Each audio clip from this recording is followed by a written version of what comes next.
Hey everybody, it's Rob from Flailthroughs. This is Gundam Battle Operation 2, and this is a special dual commentary with Seraphiczero. Hey guys, how's it hanging? And I am in my go-to mobile suit, the Zaku 1 Sniper. It's not quite my usual setup because I'm using the Magella Top cannon for a change, which requires you to get a little closer, but Zero in the meantime is in his go-to, the Powered Gym, and he had a request that we work together in a video with those, so that is what we're doing. You can catch his point of view on this with another dual commentary on his channel. That'll be linked from here. Yeah, not only do we both have our best mobile suits, we're both bringing the amazing commentary with our silky, buttery voices. But yeah, so right now I'm a little bit closer than I usually be at the start of one of these matches, but I am, hanging back and trying not to get right up in people's faces. Lately in ratings matches, though, I've just been doing that because if you don't have enough people charging that hill, it can just become a disaster very quickly.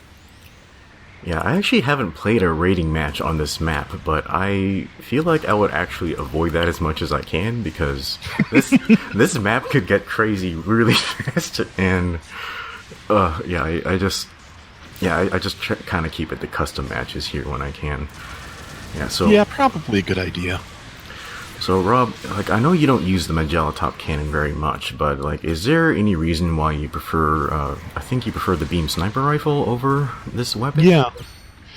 It just mostly comes down to damage and range. I mean, which is kind of silly because, like I said, I do end up fighting up close fairly often, but just the fact that I can get 1,000 miles away and still fight, or I can get up close and use the Sturmfaust and the Vulcans together, and 9 times out of 10, if I'm fighting anything but the fastest things, I can manage okay up close with this. But it's when you get things like this G3 or an Afreet Kai that I do struggle. Yeah, that makes sense. As far as I can tell, I think Rob actually has better aim than I do, especially at really long ranges, because I'm just kind of I guess I have stupid fingers, and I'm a really awful sniper. Yeah, but the worst part is... Yeah, go ahead. The worst part is, I have no idea why, because in the first game, I was nowhere near this good a shot. I really, I keep saying it's just the controller, and I really think a lot of that just comes down to the fact that the DualShock 4 has better analog sticks than the DualShock 3 did. Yeah, I remember pretty much the whole duration of Gundam Battle Operation 1, you were just complaining about your controllers every day, so I guess that makes sense. Yeah, I think they just re-engineered everything just enough that for one thing they don't wear down as quickly, because I paid attention to this because I had a nice bright red DualShock 3, and I noticed after playing this there was pink dust all around the analog sticks, and just so much of the precision of that for me came down to that extra plastic providing tension that I just wore off entirely too quickly. Oh wow. Yeah, maybe your grip's a little tight. It could be. Or I'm just turning too fast and just sanding down the edges of the housing. But whatever it is, the DualShock 4 has been much more durable for me, so I can't complain on that front. Yeah, so I've actually done a few videos on the Zaku 1 Sniper as well. I think I did a space match with the beam rifle, and then a grounded match with this Magella Top cannon. And I think overall I don't play a lot of sniper mobile suits, but when I can, I tend to use their ballistic weapons instead. Because, even though the beam weapons, they have much higher damage output, sorry, can't talk right now. The ballistic weapons, they just have higher volume of fire. Because on this cannon, you got 6 whole rounds that you can fire, kind of in succession without having to worry about overheat. And then, even then, when you have to reload, it reloads fairly quickly as well compared to, a beam rifle overheat. So, I tend to go for, cannon-type weapons myself. That makes sense. I think one of the reasons I do favor the beam rifle besides range is that the cooldown kind of enforces the time to slow down and line up your shot, and I think that's useful to me.